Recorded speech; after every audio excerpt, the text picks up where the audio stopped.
Сәлеметсіз бе Алма ханым? Бүгін сізді көріп, қауышып отырғанымызға өте қуаныштымыз. Уақытыңызды бөліп келгеніңізге өте көп рахмет.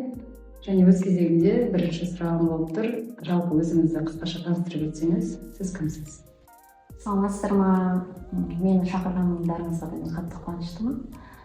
Есімім Алма болады. Оспан Алма. Мен осы 4 жылдың ішінде кондитерлік дүкен ашып, кәсіпкер ретінде жұмыс жасап келе жатырмын. Жалпы кәсіпкер әйел ретінде бүгінгі таңда өзіңізді қандай кезеңдемін деп санайсыз? Енді осы 4 жылдан бері жұмыс жасағандықтан менде көп қиындықтар болды. Мен шынын айтсам қайта тұру үстіндемін. Онда алға кетіп қалмай кішкене бір осы жолдың басына өтсек, жалпы бұл жолға қалай келдіңіз? Бұл кәсіпкерлікті бастауға дейін сіз кім болдыңыз? Және сізге не түрткі болды осы жолды таңдауға? Мен негізінде 7-8 жылдық стажы бар мұғаліммін. Математика пәнінің мұғалімі болып жүрдім. Бұрын Шымкентте, яғни оңтүстік Қазақстан облысында мұғалім болып жұмыс жасаған кезде ауылдық жердің болсаға балалардың ой-өрісін мүлдем басқаша еді. Содан мен жанұялық мәселеге байланысты Астанаға көшіп келдім. Осы Қосшы қаласында мұғалім болып бірнеше жыл жұмыс жасадым. Және сол уақытта мен мұғалімдіктен бас тартқым келді. Себебі мен үшін бірінші орында әділеттілік тұрған еді бұрын. Бір әділетсіздікке тұрған еді. Енді мен жалпы мектеп іші туралы тұрған жоқпын. Жалпы өзіме солай сезіндім. Балалардың бізге қарым-қатынасы мұғалімге деген сондай нәрселер мені ойландыра бастады. Мүмкін бұл менің салам емес шығар. Сонда сізде мысалы оңтүстік өңірдегі балалардың жақта балалардың арасындағы салыстыру болды ма? Салыстыру болды. Біріншіден ол ауылдық жер болды. Мүмкін сол себепті шығар. Бұл жер енді қалалық жер болған соң мүлдем басқаша шығар. Енді менің өзімнің көзқарасым солай өзгере бастады. Өзім жеке көзқарасым. Бұл көзқарасыңыз сіз соңғы тіпті мамандық ауыстырып алып келдіңіз. Иә, содан карантин басталды. Мен сол кезде ойлана бастадым. Осы ой маған бекер келмеген шығар. Мүмкін мен басқа сала таңдау керек шығар деген ой келді. Сол кезде осы Инстаграм желісін қарап отырсам, ішінде Самал Кейкс деген атақты кондитер бар екен. Сол уақытта мен тотқа кішігірім қызығып жүрдім. Содан бір-екі мұғалім құрбыларына шақырып шай бердім. Жасайларымды қолымнан жасап, сол кісіні шақырдым. Содан ішінде қыздар айтты, мен ойладым, сіз бір жерде сатпай келген шығар деп ойладым дейді. Сонымен жоқ, өзім пісірдім, қалай қыздар бастап көрейін ба дедім. Сонымен өте тамаша идея ғой, іске асырсайшы дедім. Сонымен ойлана келе мен осы торт саласын жайлап бастадым. Мен үшін үлкен инструмент осы саламды дамытуда Инстаграм. Егер мен Инстаграмға бір күн шығып қалсам, жабылып қалған сияқты болады. Содан қыркүйек бастайын деп жатыр, сабақ болайын деп жатыр уже. Мен дүкен ашқым келді. Бір 7-8 ай айналысқаннан кейін дүкен ашқым келіп, анандай ішінде бір идея пайда болған кезде сен өзіңді тоқтата алмайсың. Маған сондай сәт келді, мен тоқтай алмаймын. Мен ішімнен жарып бара жатырмын, дүкенді ашуым керек, қалай болса да ашуым керек. Бірақ негізі жоспар бойынша 2 аптаға ашылып, мен көру керек болған бұл саланы. Қалай мен істей аламын ба, істей алмаймын ба, көргім келді. Бірақ техникалық жағдайға байланысты август, яғни тамыз айының 29-тарында ашылып қалдым. Сөйтіп мен тақалып қалды сабаққа. Сонымен өте керемет қуанышты сезімде болдым. Бүкіл құрбыларым маған көмектесті сол уақытта. Мен жолдасым маған қалай көмек берді, мен оны ешқашан ұмытпаймын. Сөйтіп екеуін қатар ала алмадым. Мектепке бару керек болды. Мектепке барып мұғалім болсам, сағат аз алдым енді. Мұғалім болсам, жұмысым тоқтап қалып, жұмысқа келсем, мектепке дайындала алмай қалдым. Сөйтіп 2 ай барынша тырыстым. Бірақ бір күні ойланып отырдым. Мен енді 7-8 жыл мұғалімдікті көрдім. Енді неге маған басқа салаға ауысып көрмеске? Енді сен уже түсініп тұрмын, мен өз өзімді 2 мамандықты қатар ала алмаймын. Сондықтан мен үзілді-кесілді бір күннің ішінде мектептен жұмыстан шығып кеттім. Сол мектептің ауласынан шығып бара жатқан кезде көзімнен жас тоқтамай жыладым. Содан үйіме жеткенше жылап келдім. Жұртта шаруам жоқ, жұрт маған қарап жатыр ма, өзім әлек болдым. Сонымен ағама звондадым. күшті. Мен өзіме әрқашан мектеп кезінен бастап көмектесіп келетін ағам бар. Сол кісіге звондадым, туғанмын. Сосын айттым, ағам что-то жылап жатыр, не істеймін дедім. Ағам айтты, нақты айтты, бұл зона комфорт адамда болады. Содан аттап шыққан кезде кез келген адамда ол табиғи процесс. Бұл 2-3 күннен кейін қарқай уайымдама. Кіші інім бар, менен 1 жас кіші, ол да кәсіпкер, ағам да кәсіпкер. Содан ініме звондаймын, мен мұғалімдіктен шықтым, дұрыс па дұрыс емес па, ол кісіге де звондаймын. Ол айтады, Алма, 100% біреуге жалдамалы жұмыс жасайтын болсаң, сен 200% да беріліп жұмыс жасайтын болсаң, сен сол айлықты аласың. Ал егер сен өзіңе жұмыс жасап, 200% беріліп жұмыс жасайтын болсаң, сен 10 есесін табасың деді. Содан мен осы шешімге келдім. Бұл шешімге келгенде мен ойламаған жоқпын ешқандай да. Маған ең бірінші әлі күнге дейін әсер ететін нәрсе, мен 4 жыл болды айналып жатқаным, әлі күнге дейін әсер ететін нәрсе адамның ішкі көңілінің еркіндігі. Адам кәсіпкерлікті бастаған кезде ең бірінші орында адамды сол тұрады екен, және де Алланың сені қолдағаны. Мен әлі күнге айтамын, мен Алла жақсы көремін. Мен 100% осы Алланың арқасындағынан жүрмін дегенге келдім. Ал бұрын мен бала-шағам аман болды, үйім бар, ұйықтайтын жерім бар, Құдайға шүкір дейтін едім. Ал қазіргі таңда мен біреуге бағынышты емес, өзімнің қолымнан келіп жатқаны Алланың арқасында ғана екеніне 100%. Кәдімгі эмоция, соны мектептен шыққандағы сіздің сезіміңіз бір ауыр жүктен босау болды ма, деп өкініш болды ма? Мектептен кеткенім маған ешқандай да өкініш болған жоқ. Жылаған сезіміңізді айтамын. Жылаған сезімім әкем мен шешемнің және ата-енемнің сөздері болды. Сен аш қаласың ғой, қалай сен өз өзіңді асырайсың, сен соңынан кетіп бара жатсың, мұғалімдік сені ешқашан аш қалдырмайтын еді деген кезде менде қорқыныш сезім болды. Көрдіңіздер, жаңа ағам айтып тұр ғой, бұл зона комфорттан шығу, ол табиғи процесс, ол сенде 2-3 күннен басылады, шыдай тұр деді. Сол маған үлкен көмек болды. Әйтпесе бәрі қарсы болды. Туған туысқандарым бәрі қарсы болды. Адам деген сонша мұғалімді тастап кете ме екен деп.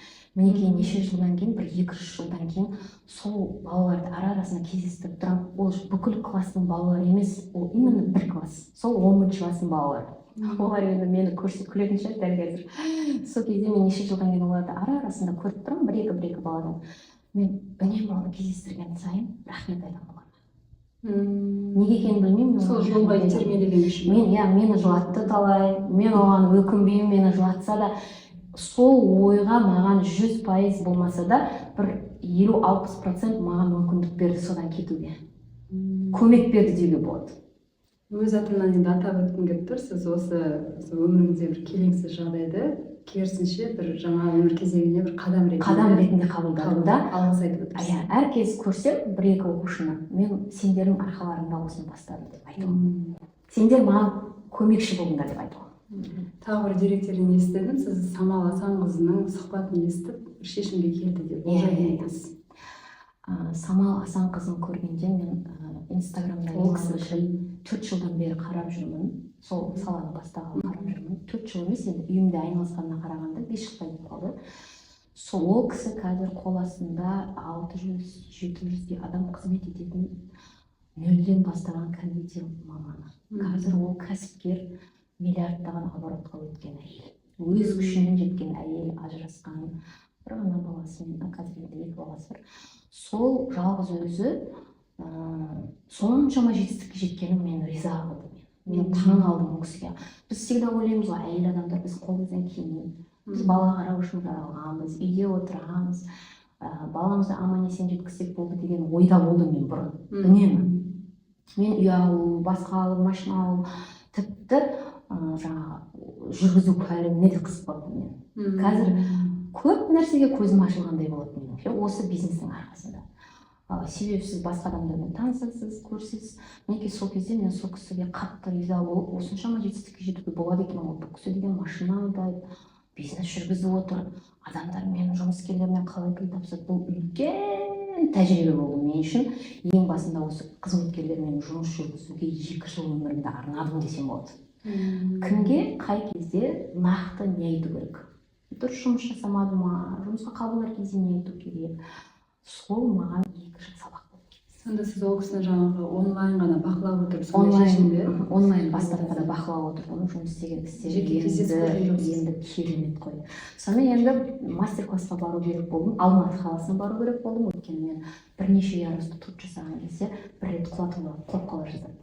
Прям 2 ерлі-зайыпты үйленіп жатқанда алдына шығарып кезде тұрып қалып кете жаздадым. Сонымен мен өз-өзіммен үйренген адаммын ғой енді, сондықтан маған белгілі бір нақты білім керек болды. Сол себептен мен Алматыға оқуға бардым. Сол кезде кішкене қиындық туды, оны кейінірек айтайын. Сол кезде мен бармаймын деп шештім. Жұмысымдағы үлкен бір кісі бар еді, Алма, шешім қабылдадыңыз ба, артқа қарай қайтпаңыз, барыңыз, көріңіз, демалып келіңіз, қазір сіз қиын ситуациядасыз, давайте барып келіңіз деген соң, мен ол кісінің сөзін жерге тастап, барсам барайын, көріп келейін деп бардым. Сізге айтқан сіздің жұмыскеріңіз. Иә. Енді жұмыстан кейін ол кісі мен үшін жеке тұлға ғой, кейде ақыл кеңесін алатын адамдар бар, лайық адамдар болады. Сонымен мен бардым. Сол кезде мастер-класс біткен соң қайтып келдім, самолетте отырмын, Алматыдан менен деп тұрмын, Астанаға қарай. Бір затым мусор тастау керек болды, тастадым да артқа қарай келе жатыр едім, өтіп кетті ғой былай ана кісі. Мен оны 3 жыл бойы бақылап жүрмін, 2,5 жыл ма өтіп кетті. Таныдым, 1 секундтың ішінде денем деген мұздап кетті ғой жаңа кісіні көргенде ше. Жүріп бардым да тура мен отырғанға қарама-қарсы келіп отырды ғой. Самал ханым, сіз ба десем, иә, мен ана көзім жеткен жоқ, мен ол кісіні шынайы көргеніме. Енді қараңыз, мен бүкіл өмірімді сол кісінің себебімен ауыстырып тұрмын. Сонда ол кісі алдымнан келіп тұр. Сонда жаңағы жұмыстағы кісі маған барсай деп тұр, Алла бәрін салып тұр да саған. Ой, келсе демек Алла бекер берген жоқ. Оның бәрі орындалады жақсылыққа деген сөз деп қабылдадым да. Сонда мен Самал ханыммен танысып, кәдімгі күшті мотивация беріп маған, сол уақытта мен жабыламын деп ойлап тұрған жеріме маған қанат бітірді деуге болады. Сонымен ертесіне кездесуге шақырдым, ол кісі кәдімгідей келді, екеуміз күшті әңгімелестік, кездестік, ол маған осындай кітаптар сатып алды, кеңесін берді. Сол кезде маған қайтадан жабылмауыма себепші болды. Сонда дәл күмән жоқ, маған басына іс түсті ғой. Ол туралы айтуға бола ма? Мен шынымды айтсам, осы тортты бастаған кезде жалғыз болдым жұмыста. Таңғы сағат 5-те келем, 4-те келем, түнгі сағат 2-де қайтам, азанда 6-да келем, 4-те қайтам кейде түнгі. Жетемді таңғы сағат 7-те келем. Мына 2 желкем қиылып кете жаздайтын, судырып ұстағандай. Тың деп тұрайын. Қайтса, үйге қайтса. Жолдасым поддержка беріп тұрады, үнемі көмек беріп тұрады. Істеген кезде істей бер, істеген кезде істей бер. Әрқашан балаларына қарап тұрамын. Жұмыстасың ба? Иә. Енді осы кезде бір сөзіңізді бөлейін. Жаңа неше балаңыз бар, жастары нешеде, сол кезде сол тұрмысты қалай бөлдіңіз? Шынымды айтайын, сол алғашқы 7-8 айда мүлдем балаға қараған жоқпын десем болады. Себебі мен ойладым, осы аяққа тұрып кетсем, жақсы өмір сыйлаймын деп. Неше бала, нешеде? Менде 3 балам бар. Үлкенім 13-те, кішкентайым 9-да. Сол уақытта менің ортаншы қызым 2-ші класқа өткен кезде көйлектің кестесін жыртып қызбағанымды түсіндім. Сонда мен мүлдем ол қызыма қарамаған екенімді түсіндім. Кішкене өзімді кінәлі сезіндім, бірақ өмірде сондай ситуациялар болады ғой деп қабылдауға тырыстым.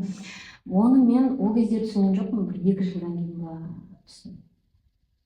Одан кейін мен қосымшаға бердім, ол үйде дұрыстап қарамай қалғанымды сездім, сол кезде қосымшаға беріп реттеуге тырыстым. Сол уақыттарда бөліп жібердім қиын кезеңдерде отырған жұмыс жасаған кезде маған әрқашан Джек Маны қосып бердім. Джек Маның сөздері қайтпа, ешқашан да айтқанынан қайтпа, жақсы көр жұмысты дейді. Мен Киясаки тыңдаймын, жұмысты жақсы көр дейді. Басқаны тыңдаймын, жұмысымды жақсы көр дейді. Қалай мен қазір дәл жақсы көріп тұрған жоқпын жұмысымды деймін да. Себебі мен таңғы сағат 5-те келем, түнгі сағат 2-де қайтам, 3-ақ сағат ұйықтаймын, қайтып үйге барамын. Бірақ түскі ас бәрін үйге келіп жаңағыдайлар істейтін. Істеймін, қайтадан жұмысқа жүгіремін. Арасы біздің білесің айтқаннан жақсы жер тез жетесің. 2 минутта барасың, 2 минутта келесің. Сөйтіп жұмыс істеп жүрдім. Сол кезде Джек Маны тыңдаймын, неге бұл жақсы көр дейді. Басында жақсы көрген, бірақ мен дәл жақсы көріп тұрған жоқпын. Қайтқым келіп тұр, ұйықтағым келіп тұр, балаларым құшақтап ұйықтағым келіп тұр. содан бір кәсіпкерді тыңдадым, бірақ мен есімде жоқ ол кісінің аты. Сол кезде сол айтты: кәсіпті бастадың ба, жақсы көрмейтін жерлерің болады, амал жоқ, көнесің жүргізу үшін, мың жерден жақсы көр, жақсы көрме, көнесің деді. Соны тыңдап мен өзімді тынышталдырдым десем болады. Сол кезде қатты беріліп жұмыс жасағаннан кейін мен 7 айдың ішінде ғимарат сатып алдым. Сөйтіп 20-шы үйден сатып алдым. Ол жерде менің жолдасым Алма деген еді, себебі ол жерде Осия ондайды қолданбайды деді, басшысы, Осияның басшысы. Бірақ мен тыңдаған жоқпын, амбиция басып кетті десем болады. Мектептің алды перспективасы жақсы деп ойладым тек қана. Өте келе мен түсіндім, адам көну керек екен, және құлақ асу керек екен. Адамның өз көкіректігін кішкене кейде басып тұру керек екен. Мен оның өмірдегі сабағын, үлкен қателігім деп ойлаймын, бірақ сабақ алдым деп ойлаймын. Солай өзімізді жұбатамыз ғой төбелегенде, сабақ алдым деп, бірақ реально мені ол жерден шығарып жіберді. Үстімнен шағым түсірді, шығарып жіберді. Сонда мен адамдарға таң қалғаным, соншалықты көрінушілік па, түсіне алмадым адамдарды. Адамның біреудің еңбегінің жетістігін соншалықты озбырлықпен жанашусыз өз қалағанын істеп, сен жоқ көруге дайындап кеткен да. Сонда нақты не істеді? Мүмкіндік берген жоқ, шығарып жіберді, 10 күн берді. Ол сіздің өзің жекеменшік ғимаратыңыз ғой? Иә, менің жекеменшік ғимаратым, өзімнің жекеменшік ғимаратым, тек қана дайын заттарды ғана сатуға ғана пісіруге құқым жоқ деді. Ол кісілердікі де дұрыс шығар енді. Бірақ енді ойлап қарасаңыз, әділетсіздік тағы да, себебі бүкіл жерде бұндай жұмыс жасап тұр. Бірақ саған келіп қана тиісе берген қиындыққа алып келеді, көне алмайсың кішкене. Олар солай шешім қабылдады. Сол жерде барлығы деп айта алмаймын, себебі бізге 85% сол уақытта 80% адам рұқсатын берген. Бірақ дәл сол біздің ғимаратымыздың үстіндегі бір кісіге мен жақпадым. Көп адамдарға хабарластым. Соның бірі Әсем Дауытоваға да мен звондаған екенмін. Көмек сұрап, аяқ сол уақыттарда көптеген кәсіпкерлер осы кісіні мақтаған. Әсем Дауытованы мақтап айтқан, маған көмектесуі мүмкін, кәсіпкерлерге өте жанашырлықпен қарайды, хабарласып көріңіздер деп. Бірақ Руслан мырза келді. Бірақ енді ана кісілер тұрып алды. Сонымен мәселе солай шешілді. Мен 10 күннің ішінде босатуым керек болды. Қалай мен үстімнен шағым түсіп, өмірде үстімізден шағым түсіп көрмеген. 31-демін, не бары соттың алдына барып жауап бергенде соншалықты көңіл күйім түсіп, құсқым келген, мына жерімді жібермеді ол құсқым деген себепші. Бірақ 2-3 рет келгеннен кейін адамның еті үйренеді екен бәріне. 2-3 рет келгеннен кейін өзіміздің таныстар құсап кіріп рахмет деп кеттік қой. Сол уақытта мен 10-даған миллион қарызға кірдім. Себебі мен жаңағы цехымның ішінде неше миллионның заты тұр. Сіз оны ана жаққа көшіруіңіз керек. Қошының ішінен жерді арендаға алып, сол жерде 1 жыл тұрдым. Өте үлкен қиындыққа тап болдым. Жаңағы арендаға беріп тұрған кісілер кейде свет өшіп қалады, канализация істемейді, су қатып қалады. 3-4 күн деп жабылған кездеріміз болды. Ана жақта заказ, тапсырыстар толы, оларды істеу керек. Мен жалғыз өзім қалып кеткен кездерім болды. Қаншама ол кезде 4-5 адам жұмыс жасайтын, 4-5 адам бәрін үйлеріне қайтару керек болды. Енді ондай жағдайда қалай жұмыс жасайсыз? Үйге затымды көшіруім керек болды, ол тапсырыстарды тапсыруым керек болды. Сондай өте қиын жағдайға тап болған кезде мен ол кісілерге сөзді қатты ренжідім десем болады.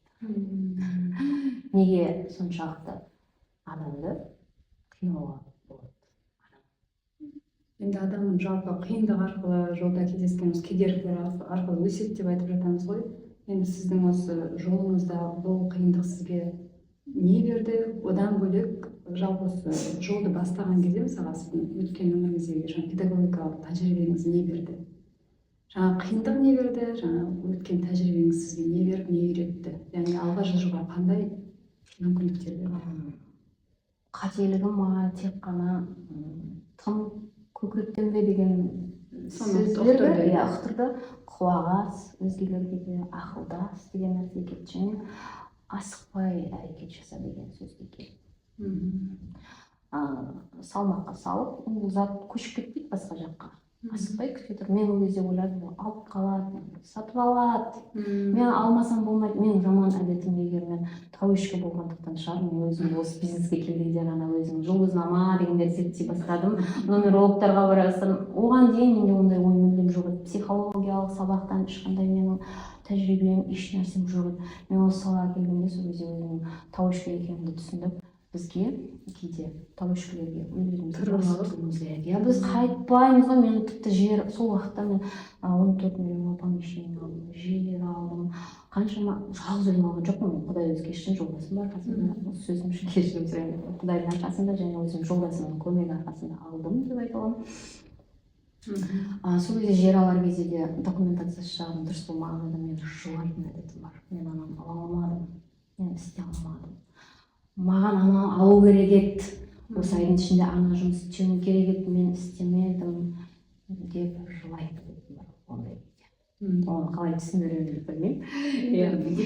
Дүниенің екі жағы бар. Кейде керісінше сіздің бұл бойыңызда бұл қасиет сізге алға итермеледі, иә? Солай айта аламын, иә. Себебі мен сынсам да әлі келе жатырмын да. Бірақ ішімде енді бар. Себебі адам материалдық нәрсеге байланбау керек. Мен соны түсініп келе жатырмын. Себебі мен ойлап қалдым, мен бәрін істей аламын. Осы 7-8 ай, 1,5 жылдың ішінде мен осыншама жетістікке жеткенде менің 10 жылдың ішінде мен қандай боламын деп ойлап қалдым. Алдын ала елестетіп жібердім көз алдыма, көрдіңіз ба? Мені бүйтіп құлап жүрген кезде мен түсіндім, что қайтпауым керек екенін, ары қарай жалғастыруым керек екенін түсіндім, бірақ психологиялық тұрғыда өзіме келе алмай жатырмын. Әлі жұмыс істейтін жерлерім бар өзіме. Жаңағыдай материалдық нәрсеге байланбауым керек. Жаңа сіз айтып отырсыз, мұғалімдік сізге қалай көмектесті деп. Бизнесте ең бастысы енді оқимыз ғой әр жерде, сол кезде айтуынша коммуникация керек адамға. Мұғалімдік маған сол жағынан көмек берді деп ойлаймын. Сөйлесу клиенттермен, тіл табысу, тапсырыс қабылдау, және де басқа кәсіпкерлермен араласу. Көбінесе айтып, сен бұрын мұғалім болған екен, сөздеріме көніп тұрады. Сонда мен ойлаймын, бұл мұғалімдік маған қалай айтсам екен, мәдени жағынан мүмкін көмек берді, мүмкін сөйлеу жағынан көмек берді. Мысалға менің таргетологым болды, сол кісі маған видео түсіруге келеді. Сол кезде мен ұялып отырмын ана кісі. Мен бір сөзімді екі рет қайталадым, қайттан түсірекші. Мен сөзімді қателесіп кеттім, қайттан түсірекші деп айтуға ұяламын ана кісіге. Себебі мен таргетологиямен жұмысым, тәжірибем жоқ қой. Сонымен ол кісі айтады, ой, уайымдамаңыз, сіз жақсы сөйлеп жатсыз, біз уже 15 минутта бітірдік дейді. Мен түсінбеймін оны. Сөйтіп ол кісі айтады, сосын бір күн айтты маған, сіз білесіз бе, басқа жерге барғанда бір сөйлемді айту үшін 2 сағат кетеді дейді. Сосын мен көзім жетпейді, ана кісі қалай бұл 2 сағат сөйлеуге болады? Бір-ақ сөйлем ғой, айтып тастамаймыз ба деймін ғой. Сонымен бір күні осындай сұлулық салонына келіп, денсаулығына байланысты келсем, бір кісі түсіре алмай жатыр ғой, жаңағы бір сөйлемді ше. Сразу телефонның алдына таргетологым айтамын, сіздің айтқаныңыз осы ма? Иә, осы даже деген 5 минуттық видеоны біз деген неше сағатта, даже 3 сағатқа дейін кетеміз дейді, жаңағы сөйлемді ала алмаймыз дейді, бір сөйлемді дейді. Сонда менің ойымша осы салада мен мұғалімдік тәжірибем көмек берді деп ойлаймын. Мұғалімге тән сабырлық бойыңыздан табыла ма? Мұғалімге тән сабырлық бойыңыздан табыла ма? Сабырлық па? Білмеймін, менің жолдасым көп айтады, сен шыдамсызсың деп. Мүмкін менде сол сабырлық жоқ. Енді әр адамның өзінің бір кемшілігі болады. Кез келген адамда кемшілік бар. Бір плюсы бар, бір минусы бар. Осы минусым менің шыдамсыз шығар. Бірақ менің жолдасым салмақты, сол кісіге қарап көбінесе көмек сұрайды. Иә, мүмкін бүйтсем бола ма екен, мүмкін бүйтсем қалай ойлайсың деп сұрайды. Жаңа басыңыздан өткен жағдай күйеуіңізге құлақ асуға үйретті, иә? Күйеуіме құлақ асуға үйретті десем болады, иә. Өйткені мен тым асықсың деп айтады маған. Қатты асықсың, сен сабырмен істесең, сабырмен істесең деп айтады. Сол кезде мен ол кісіні тыңдаймын. Және осы салада біз далада қалып кеткен сезім болды ғой, енді менде далада қалып кеткен сезім болды. Мен ешкім көмектесе алмаған кезде мен сол кезде тағы да бір рет көзім жетті Алла тағала бізге. Алла тағаладан басқа ешкім бізге көмектесе алмайтынын. Және өзімнің жақын жолдасым кәдімгідей жұмысынан шығып, біздің бизнес үшін, ортақ бизнес үшін жұмысын тастап, менімен бірге күніге торттарды жеткізуге барады, жаңа базардан заттарымды әкеліп береді. Айдала ғой енді, тіпті магазинде жоқ, ештеңе жоқ. бір банан жоқ болып қалса отырамыз ғой күтіп, ана жұмысымызды істей алмай банан жоқ, күте тұр. Оның үстіне екіншіден жұмыскерлерді тасып әкелу керек болды. Енді өте қиын жағдайға түстік. енді әрбір кәсіпкерліктің өз жолы бар, мысалы хобби кезеңі болады, жаңа жеке кәсіпкер кезеңі болады, одан кейін бизнес кезеңі, бизнес леди болатын кезеңдер. Жалпы енді өзара айырмашылығын өзіңіз түсінесіз бе, және қазіргі таңда енді өзіңізді жаңа толыққанды бизнес ретінде танылдым деп айта аласыз. Мен алғаш рет сол торт жасап жүрген кезде декорларымды тегін жасап жүрдім. Сол уақытта кондитерсіз ба десе мен айтуға ұялатынмын. Тіпті сол кондитерлік саланы жүргізіп жүрсем де кондитерсіз ба десе айтуға ұялатынмын. Жоқ, мен әзірге кондитер емеспін. Мен өзім дамып жүрген адаммын деп қана қоя салатынмын. Қанша уақытқа созылды ол кезең? Ол кезең ба, иә, бір жылға дейін созылған шығар. Кейін дүкен ашып жұмыс жасаған кезде сол кезде жайлап қабылдай бастадым. Сонда түсінгенім, үй шаруасында жүріп көп нәрсеге, егер сіз бизнесіңізді үйде жүргізетін болсаңыз, қиын болу керек.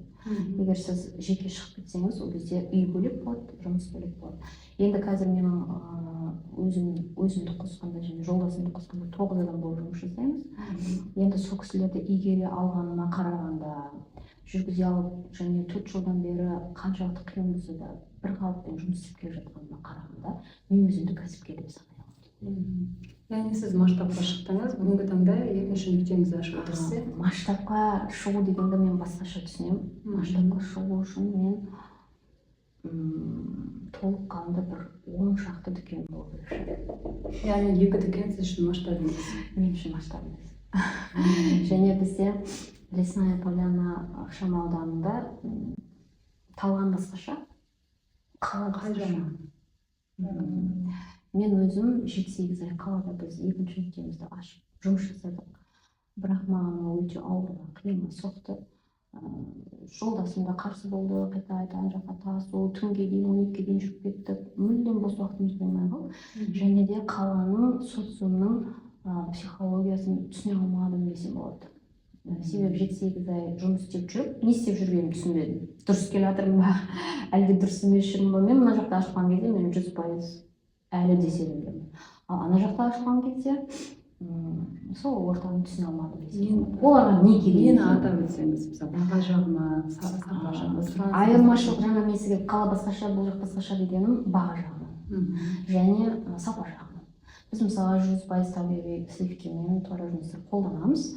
1 грамм бізде басқа қоспа жоқ. Мысалға шантипак деген болады, пипак дегендер болады, олар жаңағыдай растительный деп аталады. Біз ондай мүлдем қоспаймыз, сондықтан біздің торттарымыздың көлемі кіші болып көрінеді, себебі ауыр салмақты алғаннан кейін, және екіншіден бағасы басқаша болады. Мен 4 жыл жұмыс жасап, осы Лесная Поляна жақта жұмыс жасаған кезде үнемі тек бағасына қарайтын сияқты болады. Себебі қымбат деп көп айтады. Ал қалаға барған кезде, Астанадан ашылғанда сол бағамен ашылдық біз. Бірақ бізге ой арендаға байланысты ол баға бізге лайық емес. Бірақ сонда да біз сол бағаны ұстап тұрдық 7-8 ай. Ол кезде шынымен табиғи крем ба, бағамыз арзан ғой деді маған. Көп айтты бізге. Мен сол жағынан ғана айтып тұрмын. Сол жағынан күмәнданды.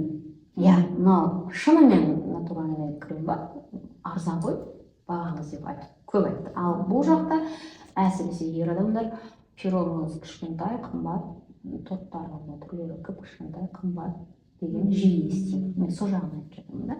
Ал қалада шынымен табиғи ма, неғып арзан дейді. 2600-тен келіп пирогты еш жерде көрген емеспіз. 3800, 3200-тен басталады. Айырмашылығын өз блогыңызда көрсете алдыңыз ба? Ол жағынан шын керек жұмыс жасаған жоқпыз. Иә, мүмкін біраз нюанстарды ескере отырып, қайтадан болашақта ашылатын шығармын, бірақ әзір емес. Мен мынандай тоқтамға келдім дәл қазір. Таргет жүргізетін едік, бәрін тоқтаттым. Қазір 1,5 ай болды, демалып жүрмін. 4 жылдан бергі жетістігім өз-өзіме әзірге жетеді. Мен кішкене демалып алайын деп үзіле салдым. Мен қазір демалып жатырмын деп айтып отырмын ғой. Енді ертең ақпаннан бастап жұмысыма кірісемін қайтадан. Ара-арасынан демалып тұрған дұрыс деп ойлаймын. иә әрине. Бірақ қаншалықты азанда 9-да тұрам, ондай жоқ еді ғой бұрын менде. 9:30-да тұрам, сол кезде күнә жасап қойған сияқты сезімде боламын. Әлі кешіре алмай жүрсіз Өзі күнә жасап қойған сияқтымын. Сен деген жұмыскерсің, сен деген кәсіпкерсің, сен дамуың керек, сен былай жатуыңа болмайды. Менің құрбым бар, Ұлдана деген Лесная Полянада 17-шіде кафе ұстайды. Сол кісіге айтамын, қарашы, екеуміз сен 6 жыл болды, маған 4 жыл болды. Екеуміз әлі 10 қызметкерден аса алмай жатырмық, саған қызық емес па ол жағы деймін ғой. Ол айтады, неге дейді? Білмеймін, неге көбеймейміз? Неге 20 болмаймыз, неге 25 болмаймыз? Жылдан жылға неге біздің қызметкерлеріміз өспейді? Неге деп өзіме сол сұрақпен мазалайды. Сәйкесінше сол тұрғыдан өзіңіз әлі масштабқа жеттім. Иә, сол жағынан мен масштабқа жеттім деп ойлаймын. Мен масштабқа жеттім деп санар едім, егер менің қызметкерім 30 шақты болса. Иә. Мен өзімді әзірге масштабтамын деп санаймын. Мен қазір дүкендерге холодильниктер қойып, витриналар қойып жұмыс жасап жатырмын. Ол менің толыққан дүкенім емес. Мысалға Алтын Ордадағы витрина ғана алып иә, отырсыз. витринамды сатып алып, сол жерге қоямын. Ол кісілерге міндетті түрде өз жағымнан, өз нелерімді, жаңағы талаптарыммен қатар менің жағдайымды түсіндіріп айтамын. Холодильник әкеліп беремін, датасын соның бәрін өзім қадағалап тұрамын, SMM шақырып тұрамын, сіздің дүкеніңізді рекламировать етіп тұрамын. Күнделікті мен ол жағынан өзім жауап беремін деп айтамын. Ал сіздің тарапыңыздан менің холодильнигіме біреудің затын қоймаңыз, клиентке айтар кезде осылай түсіндірсеңіз деген сияқты мүмкіндіктерді айтамын ол кісілерге. Солай жұмыс жасаймын. Және мен оның қосалқы жарықтың ақшасын төлеп отырамын. Мен ондай жағынан үнемі қадағалап отырамын. Және де бірнеше дүкенде қазір бізде Қабанбай Батыр ауылында бір витрина қойдық. Лесная Полянада 45-шіде М-маркеттің ішінде біздің витринамыз бар. Және де Алтын Орда дүкенінің ішінде тағы да витринамыз бар. Және бізде болашақта 1-2 кісілермен сөйлесіп жатырмыз. Егер бұл келіп жатса, әзірге сондай жұмыспен айналысамын деп шештім. Мен үшін ол әзірге масштаб емес. Сен масштаб болса, егер мен толыққанды жұмыс жасап тұрған 18-ші үйдегідей дүкенім болады. Және айттым жаңа 30 шақты қызметкер болсам, демалып жатырмын деген күннің өзінде сіздің өнімдеріңіз сәйкесінше цехта пісіріліп, жан-жаққа таратылып жатыр. Өте тамаша. Яғни көп адамның бүгінгі таңда жете алмай жүрген дүниесі ғой. Яғни тікелей сенің қатысуыңсыз сенің шаруаң жүріп тұрған. Оны өз кезегінен бағалауыңыз керек шығар, бағалайтын шығарсыз. Бағалаймын, мен әр қызметкерімді жақсы көремін. Кейде кикілжіңдер болып қалады, онсыз болмайды енді. Дұрыс кассир клиентке жауап бермейтін кездер болады. Дұрыстап жаңағы кремді жасамай қалатын кездері болады. Мен ол кісілерге айтамын, күйдіріп алдың ба, тастама. Сен маған айтса, бір амалын табамыз.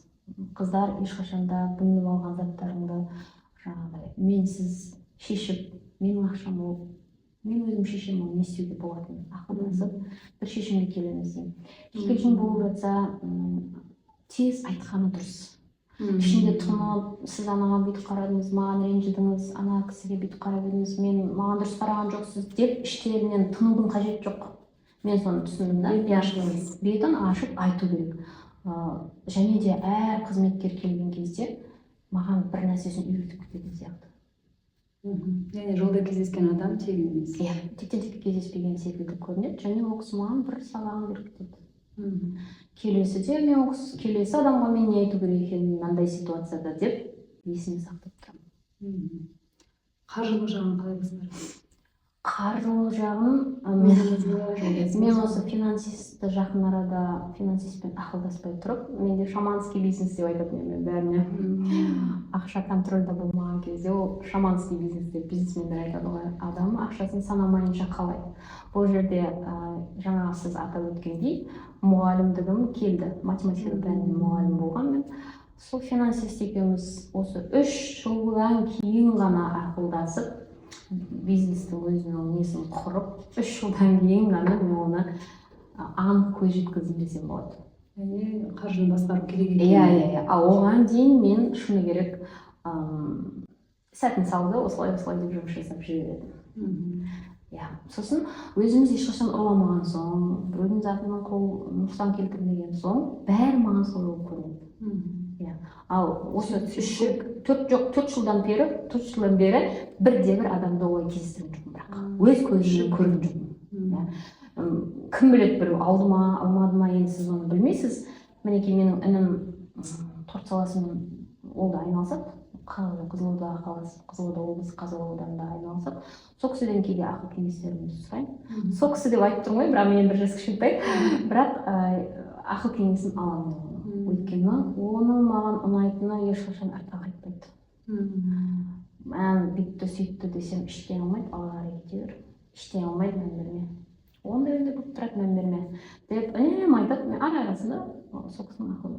Бойларыңызда қандай бұл қасиет, әкеден бе, шешеден бе? Менің ойымша екеуінен де келген сияқты.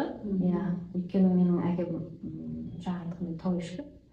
Тау ешкінің балалары 100% миллионер болады деген сөз бар.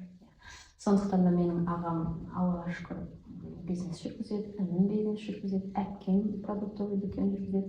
Менің ойымша менің әкемнің әрқашан сізге айтқаны, маған тек ештеңе керек емес сендерден, мен сендерді біз өз еркімізбен дүниеге әкелдік, еш нәрсеге міндетті емессің деп үйрететін. Және де маған ең үлкен көмек жанұядан ұшып кетіп, өз-өздеріңді алып кеткендерің деп айтады, тек қана. Маған осы сөз әрқашанда ризамын, мен осылай мені тәрбиелегеніне. Мен жүк салмайды ешқандай. Сосын екіншіден маған қатты ұнайтыны, көп жағдайда жанұялар балаларынан көп сұрайды ақша. Мазасын алып, ана қарындасыңа жетпей жатыр, бер шеш, анаған жетпей жатыр, бер шеш. Ол тұрмыста болса да көмектес, бүйт, сөйт. Ал менің әкем үнемі үйреткен бізге, қатты ауыр жағдайда ғана көмектеспесем, қалған уақытта бір күннен көк тиын салма. Бірақ ең жақын адам төртеусіңдер. Біз ертең болмай қалып жатсақ, ең жақын адам сен төртеусіңдер. Ал менің анам маған көп нәрсе үйреткені інім сияқты. Жаңағы бәрі болады. Бәрі болады, ойындама, бәрі болады, ойындама. Және де қаншалықты ауыр жұмыс жасады ол кісілер. Ол zaman сондай болды. Бәрі қара жұмыста жүрді, күнімен, түнімен. Бізді де салды қара жұмыста. Біз қыз ұл деп бөлінген жоқпыз. Біз ылғи жер қазды ма, төртеуміз бірге қыз ұл емеспіз, жер қазамыз. Кірпіш тасып еді ме, кірпіш тасимыз. Барлығы мектепте мен құрдастарымның барлығы жаңа қосымшаға бара жатса, футбол ойнауға, волейболдан жарысқа бара жатса, мен есіктің алдында орақ орып отыратынмын. Шөп орақпен. Аналар кетіп бара жатып, маған қызық, бірақ мен ешқашанда оған әкеме ренжіп, ондай әдетім жоқ. Жұмыстан қашпауды, жұмыстан жиренбеуді. Иә, керісінше ана жұмысты бітіріп келіп отырған кезде мен өте өзіме риза болып, рахат алатынмын. Жаңа жұмыстан келіп, қарным ашып, шаршап отырғанды әлі есімде мен өте қатты жақсы көремін. Сол үшін мен ара-арасында егер кішкене салмақ қосып тұрсам, мен өзіме сразу диета ұстаймын да өзімді қалпыма келтіріп аламын. Сол кезде мен қарным ашқаны, кішкентай бала кезімдегі қарным ашып, рахаттанып тамақ жеген кезім маған есіме елестетеді. Есіме түсіреді, және мен жұмыс жасап жүрген кезде, шаршаған кезде, жаңа балалық кезім есіме түссе, мен риза боламын. Сол кезде менің әкем, бірақ менің әкемді тек қана жай мені қара жұмысқа салды, мен бүйтті үйретті емес, ол маған нәтижеге жеткізуді көрсетті көзбен. Мысалға, мамама ұрсатын еді, макарон алма, алма, колбаса әкелме базардан деп айтатын.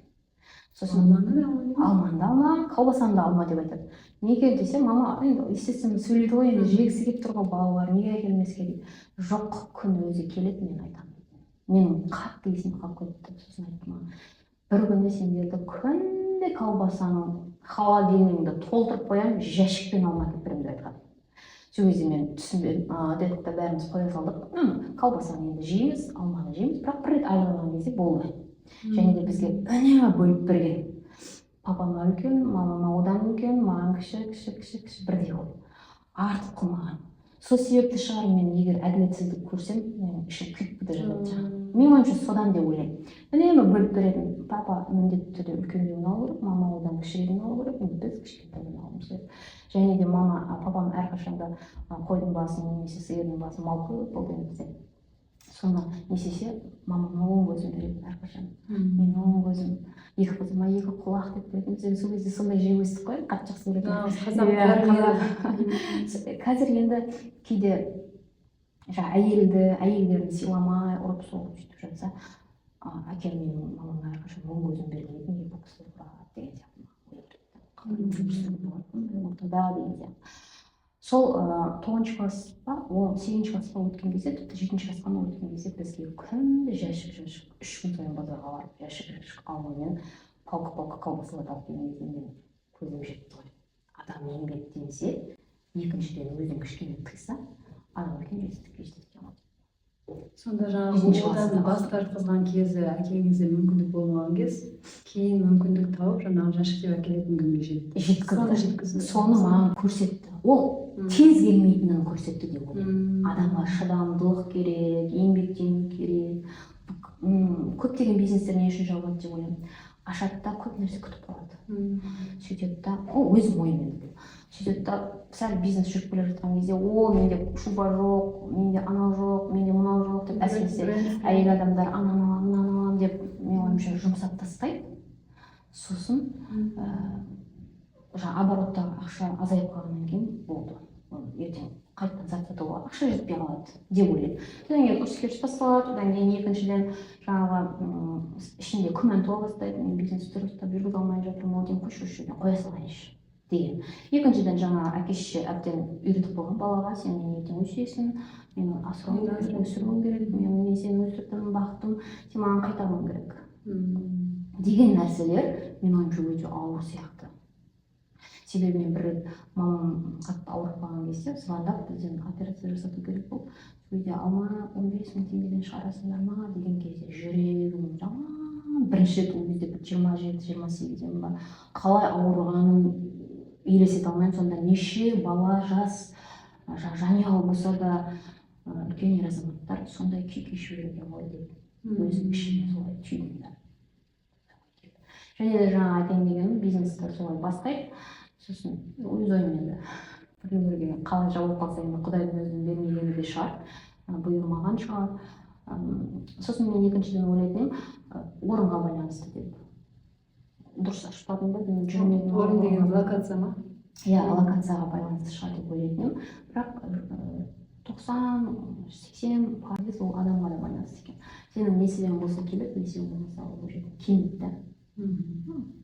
30% жер локация болуы мүмкін, қалған 70% ол адамға байланысты. Адам кете ма, ол жерден берекесін бәрін алып кетеді деп ойлаймын. Бұрын мен керісінше ойлайтынмын. Жерге байланысты 100% деп. Мен ойымша басқаша. Жаңағы оборот деп айтып жатсыз, осы жерде жалпы осы ай сәтті аяқталды деген сіз үшін қалай? Осы ай қажылық жағынан. Сіз үшін сәтті аяқталған ай нені білдіреді? Жаңағы сату көлеміңізді ма, жаңағы командаңыздың бір жетістігі ме, немесе жаңа өзіңіздің бір медиа жақта танылғаныңыз ба? Енді әртүрлі өзіңіз болады ғой. Осы айда табысты жаттық деп жолдасыңыз екеуіңіз отырып әңгімелесуіңіз мүмкін. Сол кезде сіз үшін ол не? Мен сондай қорытындылар жасамайды екенмін. Мен тек қана жылдан жылға жеткен сайын, жұмыс істеп, осылай жетістікке жеткен сайын тек жылдарды тойлаймын. Бір жыл болды, 2 жыл болды, 3 жыл болды, 4 жыл болды деп міндетті түрде жұмыста қыздарды апарып отырғызып, және де сол кісілердің арқасы.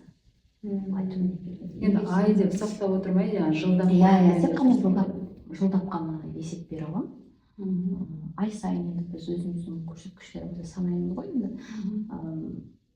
Сосын көремін, мүмкін осындай қосымша қоссақ, былай өсеміз. Қосымша былай қоссақ, былай өсеміз деп. Ол жағында енді санап тұрған кезде. Осы бизнестің иесі ретінде өзіңіздің жалақыңыз бар ма? Міндетті түрде оны қосу керек болады. Жаңа енді қажылық маманды жалдадым деп отырсыз ғой. Қажылық маманды жалдаған кезде сізге ондай ұсыныс айтты ма, әлде? Айтылды. Әлі оған келген жоқсыз ба? Жоқ, оның үстінде айтылды, сіз өзіңіздің міндетті түрде жалақыңызды қосасыз, және өзіңіздің жолдасыңыздың да жалақысын қосасыз деген айтылды ғой. Айтылған бір бөлек. Обратный счет жасалды ма? Ай сайын өзіңізге бірдеңе алып тұрсыз ба дегіңіз келіп тұр ғой, типа жоқ, білмеймін енді жалақы деп жаңағы бөлек бүкіл толық айналымнан бөліп алатын бір ақшаңыз бар ма, әлде бәрін тек толыққанды қарастырасыз? Мен ай сайын өзіме міндетті түрде бірдеңе алатын кезім бар. Мен бұрынғыдай емес, мен бұрын мұғалім болып жүрген кезде мен бір жылда бір рет немесе бір жылда 2 рет қана киінуім мүмкін. Және мен ақшаның есебі бойынша мен әрқашанда санап отырамын. сосын мынандай жағдай болған, мен студент кезімде әрқашан ақша жинайтынмын. Мені студентті банкомат деп айтты. Білесіз ғой, студенттерде ақша көп болмайды. Әке-шешем ақша салады, еще мен жұмыс жасаймын. Ондай лақапатқа ие болсаңыз авторитет. Банкомат деп айтады. Банкомат деп атайтын, менде әрқашанда 30-40 мың теңге ақша болады. Енді студенттер бір-бірінен сұрамайды, 5-6 мың артық сұрамайды ғой. Ең үлкен ақша 10 мың теңге сұрайды. Сол кезде міндетті түрде мен бәрін беремін, аламын. Сосын мұғалім болған кезде мен әрқашанда 200-300 мың тұрмаса мен ұйықтай алмайтын болады. Білмеймін неге сондай екенімді. Запас болу керек. Ол да үйдегі тәрбие. Ол да әкемнің тәрбиесі, үйде запас болу керек деп айтамын. Сонымен мен болашақта күлемін ғой, осы бизнесті ашқан кезде мен күлемін ғой, күйеуіме бір 10 жылдан кейін үйде, пожалуйста, бір 4-5 миллион тұрсын, все. Енді ондай жетістікке жеттім деп әзірге айта алмаймын, бірақ енді ойлаймын да, болашақта сондай болатын шығармыз. Жыл өте 50-60-қа келген сайын адам өзінің дәрежесін көтеру керек. Болашақта балалардың жағдайын жасау керек. Кім айтпақшы? Джек Ма айтпақшы. Егер мен шатасып отырмын ба, есіме түспейді именно кім айтқаны. Егер сіз жағдайын жасап, болашақта балаларыңыздың жағдайын ертерек жасайтын болсаңыз, балаңыздың өмірін 30 жылға арнайсыз. Өте жақсы сөз. Сол үшін де мен тырысамын деп ойлаймын. Тырысып бағым деп ойлаймын. Себебі ертең менің қызым қарап тұрмасын, мынандай нәрсе көрген жоқпын демесін. Және де егер ол оқуға түскенде тіпті мен оқуға бірінші курсқа барып тұрған кезде мен оған пәтер алып беретін жағдайда болсам, мен үшін үлкен жетістік сияқты. Себебі ол ертең пәтер аламын, 20 миллионға бірдеңке аламын деп әуре болып уақытын кетірмесін деген сөз да. Сонда ол үйге барып болса, болашақта үйленіп жатса, онда ол уже жаңағыдай күйбең тірлік емес, басқа нәрсе көреді. Мүмкін шетелге шыққысы келетін шығар, қыдырғысы келетін шығар, жаңа перспективалар көретін шығар, мүмкін кәсіпкерлердің арасында дәрежесі ақша жағынан жететін адамдармен араласатын шығар, ой өрбілетін шығар. Мүмкін сол үшін мен шынымды айтсам тырыспадым. Жалпы енді бұл жерде екі жағы бар ғой, біреулер керісінше жаңағыдай баланың бүлік проблемасын шешіп берген кезде ол жаңағы дамудан өсуден қалып қояды деп айтуы мүмкін. Ал сіз енді жаңағы базалық қажеттіліктерін өтеп беріп, оның басқа жоғарыға қарай бір қадам басқанын қалап тұрсыз. Қадам басқанын қалап тұр. Иә. Енді шыны керек. Себебі біз өзіміз үйленген кезде үйіміз күйініп болған жоқ. Маған қаншалықты әкем жағдай жасаса да, екі ер бала үйде қалды, олардың үйлері бәрі болды. Олар ондай нәрсеге басын қатырған жоқ. Шыны керек. Ал мен енді тұрмысқа шыққан кезде біз енді табиғи процесс бәрі осыдан өткен шығар. Квартира жалдап, мысалы, жүрдік, білмеймін, сондай ситуация болды. Лайым, ізгі, жаңағы игі ойыңыз. Солай аса берсін. Енді мысалы сіз осы кәсіпкерлікке келіп, енді әйел ретінде, ана ретінде бір өміріңіздің ырғағы өзгерді ма? Мысалға жаңағы мұғалім кезде мүмкін сіз балаларға көбірек көңіл бөліп, мысалға білем өтпелі кезеңде қиын болған шығар, қазір бір сол балансқа келдіңіз ба? Бір тараз теңіз. Қазір мен ойласам, немесе әлі де жүрсіз бе? Жоқ, енді әркім өзінің білгенінше үйретеді, дұрыс па? Сіз бәрін біліп ешкім туылмаймыз. Мысалға сіз де білмеуіңіз мүмкін, ертең болашақта балаңыз түрлі сырттан кедергілер келеді ғой, енді қандай жағдайларға тап болатынын білмейсіз. Мүмкін орта өзгеріп кетеді, мүмкін сіз оның ортасын байқамай қаласыз. Ондай ойлар мені кейде мазалайды. Мүмкін мен жұмыста жүріп, мен баламның ортасын байқамай қаламын ба, болады. Бірақ мен барынша әр жексенбі сайын екі қызымды ертіп, өзім демалмаймын. Қазір менде заказ жасап келдім, дәл қазір осы жерге ертерек барып дайындалу үшін. Сол кезде мен әдейі шашып тастаймын жан-жақтың бәрін. Сөйтем де әдейі шашқанда әдейі шашпаймын, мен жұмыс барысымен шашылады. Сосын мен жинаңдар деп әр жексенбі сайын шақырамын. Білсін, жүрсін деп. Екіншіден сабақтарын мұғаліммен тікелей байланыста болғанды жақсы көремін. Мұғалімге жекесіне шығып, біздің баладан қандай жағдай, үй жұмысын маған айтыңыз, солай деп барынша қадағалауға тырысамын. Бірақ енді болашақта қандай болатынын ешқайсымыз білмейміз, не болатынын білмейміз. Бірақ бар білгенімізше үйретіп, білгенімізше айтып отырамыз. Мен көбінесе бірақ әкемнің айтқан сөздерін көп айтып отырамын. Балаларыма көп айтып отырамын. Жаңа сіз айтып отырсыз ғой, әйел адам ретінде не байқадыңыз деп. Мен байқағаным, қазір екі қызым айтады көбінесе, мама сен әдемі болып жүрсің, мама сен әдемі болып жүрсің деп айтады да көп. Сол сөзді ұқтым, мүмкін өзін тәрбиелеудің қажеті жоқ дейді, өзің қандай боласың, соған қарап қызығады деп. Сол кезде мен үнемі айтамын, мен бұрын ондай емес едім ғой, мен осылай мүмкін өсіп келе жатқан шығармын деп қыздарыма айтамын. Бұл еңбектің арқасы. Мен бұрын көп жұмыс жүргенмін, қазір демалып жүрмін деген сияқты айтып тұрмын. Яғни олар сізге қарап бой түзейтіндей деп ойлаймын. Ойлап қана қоймай тырысып бағыңдар. Және үйде біз оқушы кезімізде бізге айлық беретін еді. Ай сайын бізге 200 теңге берді басында, одан 500 теңге берді. Кейін 7-ші классқа келгенде бізге 1000 теңгеден беретін болды. Мен дәл сол қағиданы ұстанып, қазір мен балаларыма 3000 теңге ай сайын айлық беремін. Сабақ емес кезде 1000 теңге ғана беремін, сабақ оқыған үшін 3000 теңге беремін. Және де оны контрольда ұстамаймын. Не алғысы келеді, менің әкем ешқашан біз контрольда ұстамаймын. Бізде карманный ақша болған жоқ ол кезде. Даже бізде үйде азық-түлік дүкені болды, мен сол жерде сатушы болып жұмыс жасаймын. Жаңа 10 теңге тұрады, көп тиындар тұрады, маған үлкен ақша ғой, мынандай ішінде көп тиын тұрады. Содан рұқсатсыз 10 теңге аламын. Сөйтіп ары бері жүрмін, бізде пирожки 10 теңге тұрады, тәттен ана пирожки ше мектепте ары бері жүремін, мен сабаққа шығуыма 5 минут қалып, 10 минут қалып, күнәлі сезініп бара жатырмын өзімді, ананы тастауым керек, мен рұқсат сұраған жоқпын, бірінші мамадан рұқсат сұраған жоқпын деп. Сонымен тастаймын, сөйтемін де мамаға айтамын, ертесіне мама мен алғым келіп алмадым десем, үй жаным алсайшы дейді, сосын барып аламын да. Сосын балаларға да қазір мен мүлдем карманный ақша бермеймін, бірақ жаңа ай сайын ақшасын беріп. Олар соны енді бір айдың бойына өздері қалай бір ай бойы жұмсай ма, сол күні жұмсай ма, бірақ айтып қоямын, ақшаның қадірін біліп жұмсаңдар, керек нәрсеге жұмсаңдар. Яғни сіз арасын азайтпайсыз, бір айда ғана бір бересіз? Бір айда ғана бір беремін. Енді жобасын беріп тұратын шығар, мүмкін өйткені ол сабаққа апарады, алып келеді, ал өзімнің тарапымнан тек соны ғана беремін. Бір жағынан қаржылық тәрбие деп айтуға болады. Деп ойлаймын өзім. Солай санаймын енді. Ары қарай көреміз ғой не болатынын. Енді кейбір адамдар үшін бір лайфхак ретінде де қабылдауға болатын шығар. Мүмкін қабылдаса қабылдайтын шығар. Енді кәсіпкерлік жалпы осы сізді тұлға ретінде қалай өзгертті? Кәсіпкерлік па? Мені өз-өзіме сенімді қылды десе болады. Бұрын мен мұғалім болып жүрген кезде, мен осындай сөйлеу кезінде, конкурстарға қатысу кезінде зорлап апармаса мен бармайтынмын. Сен инициатор?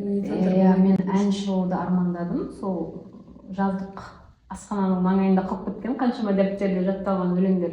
Бірақ соны ешкімге айта алмағанмын ғой. Мамаға да айта алмағанмын, мама мен ән айтайыншы деп. Әкеме де айта алмағанмын, білмеймін не үшін екен. Енді 1992 жылдардың дәл сондай болған шығар. 1980, 2010-дардан бері қазір нелер ашық қой, көздері ашық, көп нәрсе біледі. Оған дейін біз аншақтау болдық па, кішкене көп нәрсеге көзіміз ашық болмады ма, көп нәрсені түсінбедік па. Сонда студент болып жүрген кезде бір айтып тұрмын ғой, жүргізуші куәлігімді алмаппын, не істеп жүргенмін деп, қазір енді сондай ой келеді. Және де сол сенімділік көбірек берген шығар. Және де мен өз-өзімді бағалап үйрендім. Өз-өзіме әшейін бағалап жүру емес, ол именно жолдасың немесе балаларың айтқан кезде жоқ деп айтуды кішкене үйрендім деп айта аламын. Ал бұрын жолдасың ан жаққа бар, мын жаққа бар деп жүретін едік қой, соған кішкене бұл жолы менің жоспарларым бар еді, мен бүгін бармай қоя салайын, сен өзің барып кел. Яғни құрғақ сөзбен емес, ішкі сезім. Екіншіден айттым ғой, бәрі сол сәттен өткен шығар, жаңа квартира жалдап тұрдық, ақша үнемдеуге көп жаңағыдай артық заттар алмауға әдет болып кетті ма, бірнеше жылдар қатар 10 жылға дейін тіпті. Ал қазір өзім қалаған затымды аламын, бірақ енді шектеумен өзім әр айдың өзінің нормасымен алып тұрамын. Жаңа сіз айтасыз, өзіңізде айлық бөлдіңіз ба деп. Мүмкін сол мен өзімнің сол айлығым шығар, өзімді бөліп ай сайын бір нәрсені алудың өзі де бір үлкен адамды кейінге салып демалатындай нәрсе да. Ал сен қызығып тұрып күйеуіңде болса ақшаның бәрі мысалы 100% күйеуіңде болса немесе күйеуің алмай ақ қой болашақта жоспарымыз осындай айлық жетпейді деген сияқты ой тұрса сен оны алмай өтіп кетесің. Қалап тұрсың бірақ алмайсың деген сияқты иә. Сосын жаңағы демалыс, спа салон дегендерге бұрын ешқашан ақша жұмсамайтын едік мысалы. Қазір көргім келіп тұрады. Көрмеген нәрсені көргім келіп тұрады.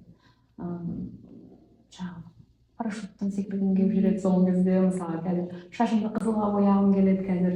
Бұрын ондай ойлар келмейтін. Кетеді ғой бір ойлайсың кетеді.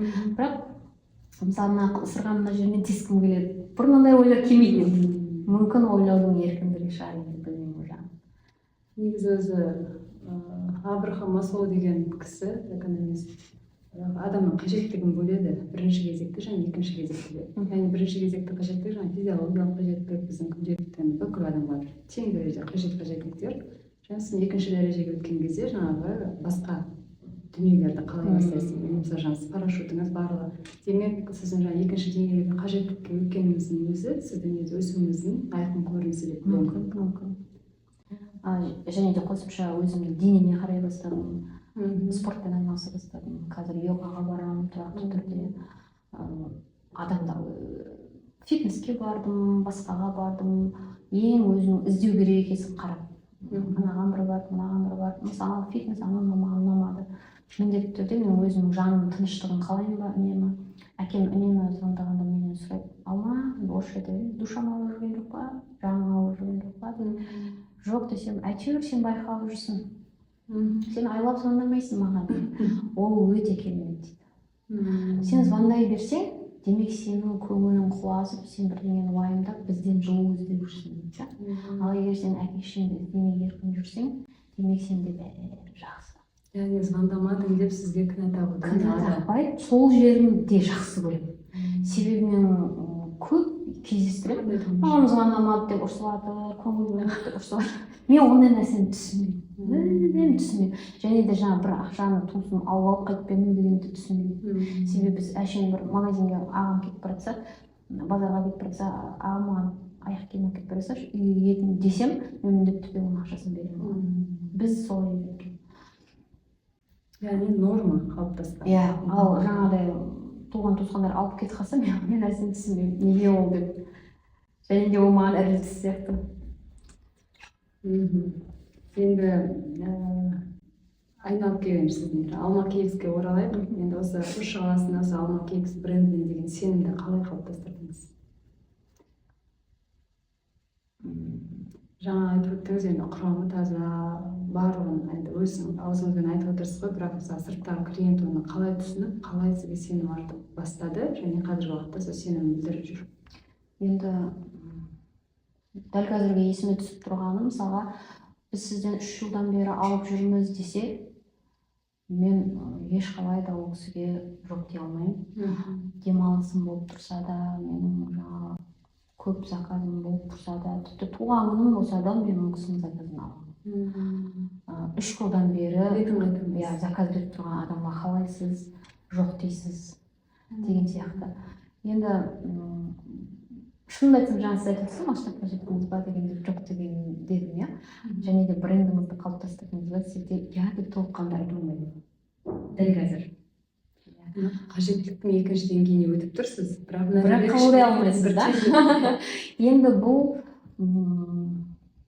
қалай айтсам, сөзбен түсіндіре алмайды. Это уақытпен келетін дүние ма? Мүмкін Мүмкін миыңызға мен бүгін сізге бір дән сеуіп тұрған шығар. Мүмкін. Иә. Мен дәл қазір сіздің сұрағыңызға қиматтым жауап беруге. Қалай болғанда да бұл сұрақ сізге бір келесі өсу кезеңіне жетуге түрткі болады. Бірақ енді біз әрқашанда бір заказды жасаймыз, ертесіне міндетті түрде ол кісіден пікір сұраймыз. Тудисімізді жібереміз. Енді тудистағы пікірлерге қарағанда, менің ойымша біз жақсы жұмыс жасап келе жатырмыз. Дәрежеміз 4-9. Ойлаймын енді жақсы жетістікке жеткен шығармыз. Енді клиенттеріңізбен жалпы тікелей өзіңіз байланысқа шығып отырасыз ба, әлде командаңыз? Әзірге мен өзіммен. Және де мен жұмыстағы қыздарға айтамын. Жалпы жолдасыммен сөйлесіп отырған кезде де айтамын. Бұл операционкадан шыққан жұмыс әлі. Операционкадан шыққан кезде ғана адам өзін дамытады. Операционка деген сөз торттың декорын мысалы мен өзім жасаймын. және де клиентпен сөйлесуді мен өзім қолға алғанмын толыққанды. Дәл қазір мен бір рет декорым тортымды бір кісіге тапсырып көрдім. Нәтиже маған онша ұнаған жоқ. Сол себепті мен қайтадан қайтарып алдым. Екіншіден клиентпен сөйлесуді кассирлерге тапсырып көрдім. Бірақ оны қайтарып алдым. Себебі мен қалай айтсам екен, үйрету жолын толыққанды өзім түсінген жоқпын. Егер мен осы делегированияны толыққанды 100% түсініп тұрып берсем, мен ол кісіге берер едім. Енді мен осы процесс болашақта не жоспар десеңіз, менде қазір ақпан айынан мен демаламын. Ақпан айынан кейін осы процессті реттеу үшін маған толыққанды маркетологияны зерттеу керек, маркетинг саласын зерттеу керек болады. Сол себептен мен соны сабағын аламын деп шештім. Сосын барып, мүмкін көзім кішкене ашылады. Адамдар қашанда оқу керек қой, бір нәрсені түсіну үшін оқу керек. Мен де бірнеше рет бауырсақ жасайтын адамдарды алып көрдім, бұрыннан да жасадық. Булочка бәрін жасадық, бірақ сол уақытта мен оның жасау технологиясын ұққан жоқпын. Сол кезде бауырсақ дұрыс шықпаса, тәтем бауырсақ дұрыс шықпады ғой, қышқылтым дәмі жоқ тұр десем, енді өздерінің помещениелері суық болды, бүгін бір нәрсе болды, жел соқты десе, мен не айтарымды білмейтін едім ол кісіге. Сөйтіп мен оны толыққанды тоқтаттым, өзім зерттеп қайта аштым.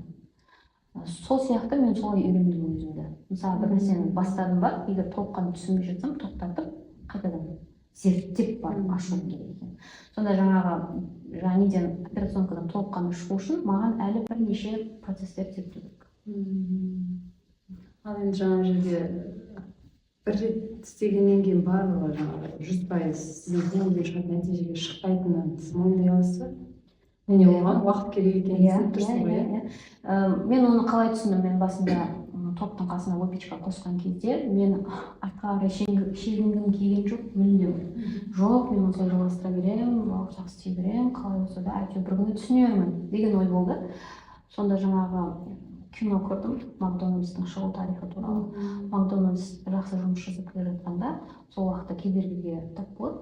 Сөйтеді да барлығы екі адам ғой енді, командасымен жабылып, 2 ай жаңағы схемасын сызады Макдональдстың бөлмесінің қалай жұмыс жасау керек екенін қайтадан ашылады. Сол сияқты соны мен сабақ қылып алдым өзіме. Егер менікі дұрыс жүрмей бара жатса, демек жауып, 2 ай реттеп, зерттеп, толыққанды қайтадан ашу. Сол кезде егер мен оны толыққанды зерттесем, мысалы жаңағы бауырсақ пісіретін кісіге нақты не ету керек екенін білемін. Мысалы қазір мен таргетологты жүргіздім, таргет жүргіздім, бірақ таргетолог жақсы жұмыс жасап, екеуміз менің сөзім жоқ, бірақ кейде түсіп кетеді сауда. Сол кезде мен оны не айтарымды білмеймін. Сол үшін маркетинг оқуым керек. Таргетті қазір 1,5 ай тоқтатып тұрмын. Бірінші маркетингті оқып алайын. Себебі маркетолог оларды басқарады. Мысалы мен оған не білген жоқпын. Маркетолог, SMM-ді, продажник бәрін басқаратынын мен білген жоқпын. Енді сондықтан мен продажа жаңағы айтып тұрмын ғой, телефонға жауап беретін адам болса, оны мен не айту керек, клиентке не жауап беру керек, толыққанды білуім керек. Таргетологқа сауда түскен кезде не айтуын білуім керек. SMM-ге сенен жүргізе алмай жатқаныңды толыққанды білуім керек. Менде осы 3 тапсырма тұр болашаққа ақпан айынан. Мен бірінші маркетологты оқуым керек. Сіздерді игеру үшін. Яғни талдауыңыз да керемет.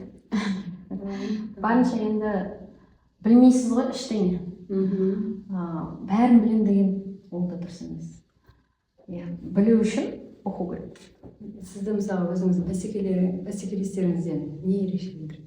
Немен ерекшеленесіз? Біз қазіргі таңда басында енді ағамыз ашылмай тұрған кезде біз өзімді мақтан тұтатынмын мен. Себебі бізде жаңағы декорлы топ бар деп. Өз себебі бізде лесная поляныда ондай болған жоқ біз ашқан кезде. Мен сол мақсатпен аштым. Біздің лесная поляныда ондай жоқ. Яғни алдын нарықты зерттеп алдыңыз. Иә, және де бізде 100% табиғи кім қалай қолданатынын білмеймін. Мен өзім сол моментте ойладым, біз табиғи зат қосамыз, біріншіден сапамызды жоғалтпаймыз деген шешімге келдім, және екіншіден жаңағы өзімді декорлы топпен ерекше санадым. Енді қазір ашылып жатыр ғой, жайлап ағамыз ашылды, конкуренция көбейіп жатыр, соған сәйкесінше адамдар да көшіп келіп жатыр, және де ары қарай жұмысты тоқтатпау керек. Қаншалықты адам конкуренция көбейсе, солардан сабақ алып, сол кісілердің міндетті түрде барып ішіп жеп көремін. Одан ұялмаймын, диссертаға бәріне тіркеліп алғанмын, не істеп жатыр қарап отырамын дегендей. Иә, мен диссертаға мысалы риза боламын. Соншалықты жетістікке жетіп жатқанына мен өте дән ризамын. Енді ағаңыз туралы мен танымаймын, бірақ енді диссертаны бірнеше әйел басқаратынын білемін. Әйел адамдар мысалы сонша жетістікке жетіп жатқанына, нөлден бастағанына мен мысалы ризамын. Және ол кісілерге бас иіп жаңағыдай мақтау отырарлық. Яғни сіз басқалардың жетістігін мойындай аласыз. Мойындай аламын. 100% мойындай аламын. Және мен жолдасыма айтамын, осы кісілер сияқты цех салсақ иә деді. Мен сыртынан қарағанда күшті екен, осы сияқты цех салсақ иә деді. Ондай моменттер бар. Так. Енді кішкене өткен шақты айттық, бүгінгі күнгі жаңа мақсаттарыңызға тоқталдық. Енді алдағы уақытта, алдағы 3-5 жылда Алма Кексті қалай көресіз? Алғашқы 3-5 жылда, иә? Мен қазір айтып жатырмын, сізге демалу шағындамын. Мен демалғаннан кейін бір нәрсе болатын сияқты көремін. Біз жолдасым екеуміз осыдан неше жыл өтіп кетті. Менің қызым қазір 11-де. Туылған кезінде бір финансовый өте ауыр жағдайға тап болдық. Ол кісіге подстава жасады деуге болады. Сондай жағдайға түскен соң бірнеше миллиондаған енді ақшалай кішкене қаржыдан қиналып қалдық. Сол кезеңде жалғыз өзім ауылдық жерде ол кісінің үйінде тұрдым. Ол кісі сол қаржыда державу үшін көп еңбек етті, кәдімгідей жұмыс жасады. Қиянат жасайды ғой енді кейде адамдар сондай кездер болады. Сол кезеңнен өттік біз. Сол кезде үйде келдім, көп сұрайтын менен, неге сіз бүйтіп жүрсіз? Жолдасыңыздың қасына бармаңыз, мен болсам қалмас едім, бүйтпесем айтатын. Сол кезде қиналған кездерде кинодағыдай елестеді маған. Қазір адамдар ұзақ уақыт қиналып жүрген кезде, как будто бы в тумане деп кинода айтады ғой, мен айтатын адамның емес, сонша әсерлейді. Сондай да бола ма не деп. Сол кезде ұзақ уақыт кішкене шаршасам, бір жыл емес, ол бірнеше жылдар шаршасам, сол кезде күнде кешкісін ұйықтар кезде көзімді жұмған кезде ұйқым келіп тұр ғой, енді жұмамын. Сол кезде жан-жағым бәрі қап-қараңғы, жақта бір жанып тұрады бірдеңке. Сосын айтамын, бәрі жақсы болады, жақта бір жарық тұр. Сол кезде келінім айтатын, егер мен осыған шыдасам, мені бір керемет өмір күтіп тұр деп айтатын. Өйткені жарық көрініп тұр маған, бір күнде ұйықтар кезде маған жарық көрінеді. Егер сонымен осы кезеңнен өтсем, маған Алла тағала бір нәрсе берейін деп тұр деген оймен келдім мен осы Астанаға ше. Сол кезде мен ойлаймын, осы шығар деп. Енді қазір үнемі тұрады ішімде бір шырақ жанып тұрған сияқты. Ол ешқашан өшпейді. Оны ешкім өшіре алмайды. Және де сіз біреуге ақыл айтып, оның ойын өзгертемін деп ойламаңыз деп санаймын қазір. Мен бұрын айтатын сен бүйтсе, сөйтсе, өзгерсе деп мысалы подружкам басқа болсын. Ал тоқетеріне келген кезде адам ешкімнің ақылын алмайды қазіргі заманда. Өзіңнің ішіңде ғана бір нәрсе, кнопка сияқты бір нәрсе басылып, сол нәрсеге келмесең, ешкімге келтіре алмайды оны. Сондықтан қазір мен ішімде бір шырақ жанып тұр. Қазір әлсіз да, бұрынға қарағанда. Бұрын мен деген айта алмаймын, бәрін қырып жойып тұратын деп. Шыны керек, бәрі таңғалатын. Мен өмірде жылдаммын ба десем, менен де жылдам біреу бар екен ғой деп маған айтатын. Не деген сұмдықсыз жұмыс жасайсыз деп. Қоржыда пісіріп жатамын, ветеринар тортында жасап жатамын, 5-6 заказ тортында істеп жатамын, түнде кассир болып отырамын. Мәссаған, енді айта алмаймын қалай жұмыс жасағанымды. Сол моментте мені кішкене сындырды деуге болады да қазіргі таңда. Жаңағы шырағым кішкене басылып тұрып өзіме сезіледі кәдімгідей солай. Сосын айтамын, Алла тағала маған денсаулық әзір бере тұр, кішкене демалып алайын. Сосын жетіп жатсам, демалыстан мені көремін. Сіздің осы бір кішкене үзіліс салып, өстіп демалып жатырмын деген осы шешімді қабылдау сізге оңай болмаған сияқты. Оңай болған жоқ, оңай болған жоқ, бірақ қатты шаршаған кезде келеді екен ол. Сезім өзінен өзі келді. 1,5 ай болды, енді ертең Алла қаласа мінекей осы жұмыстың арқасында шығар, ешқашан ойлаған жоқпын. Таиландқа барып демаламыз деп. Сауданың құрбым екеуміз ертең Алла қаласа 25 күні Таиландқа барамыз. мысалға мен бұрын жұмыс істеп жүргенде ешқашан бұндай келген айтып тұрмын ғой жаңағы жеке адам өзіне жұмыс жасаса көзі ашылады көп нәрсеге, көзің ашылады, көкірегің оянады, білім қуған адам өмірі жарық деген дұрыс сол сөз. Иә. Соны ойлаймын, ертең мен демалып келсем, екеуі жақында жүргізу куәлігін алайын деп жатырмын. Тек қана вождениені тапсырсам, өз күшіммен мысалы жетіп жатырмын, жұмысыммен қатар, бала-шағаммен қатар, соның күні түн жатпаймын мысалы. Сол өзгерістер болып жатыр үлкен. Менің ойымша енді болашақ бұдан да үлкен нәрсе күтіп тұрған шығар. Күтіп тұрған шығар емес, күтіп тұр. Алла тағала берер таусылмасын.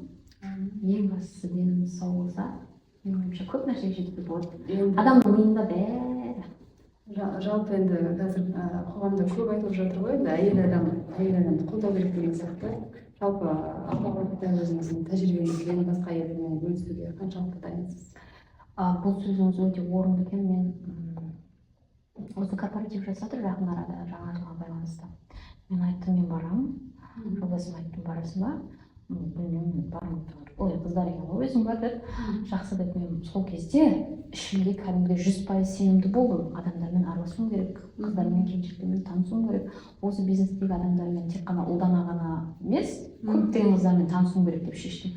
Сонда сол жерде осы Әсем Дауыловнамен де таныстым, жаңа Арайлым, қазіргі кәсіпкер қыздар бәрімен таныстым сол жерде. Өзім барып, жаңа Пекен Астанамен таныстым, Айзамен бұрыннан таныспын. Бәрімен танысқанда мен кәдімгідей энергия алдым. Жаңа энергия әйелден ғана алынады деп, ол рас. Ол жерде де менің ұққаным кәсіпкер адам мен кәсіпкер емес адамның арасы жер мен көк. Ал кәсіпкер мен кәсіпкер екеуі бір-бірін 100% түсінеді. Және сенің әңгімеңде, онымен не туралы ойлайтының да барлығы сәйкес келеді. Өткен жолың бір ғой. Иә, өткен жолымыз, әркімнің жолы әртүрлі, бірақ біз сол бір нәрсеге келе жатырмыз ғой. Сол кезде жаңадан танысқан кезде ананың тарихы, басқа қыздың тарихы, екінші қыздың тарихы деген сияқты солардың бәрінен мен кәдімгідей энергия алып, бір ішімде жанып тұрған шырағымды одан бетер жандырдым деп айта аламын кішкене.